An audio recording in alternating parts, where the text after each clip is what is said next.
Hello everyone! Magandang umaga.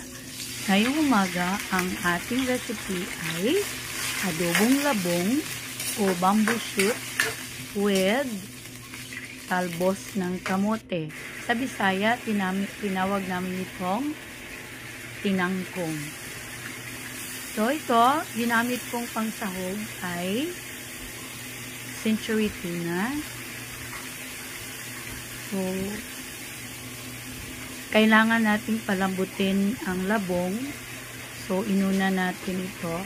Siguro around 5 minutes. Palambutin natin bago natin ilagay ang tinangkong. So, ito na, malambot na. Ilagay ko na ang talbos ng kamote. Tapos, tinimplahan ko asin, soy sauce. Control lang ang asin. Tapos, black pepper, ground black pepper. Ito na. Mabango na. Napaka-nutritious ang kasi ating labong fiber. Maganda sa talbos digestion ng kamote. Thank you for watching. I hope it helps. Bye-bye.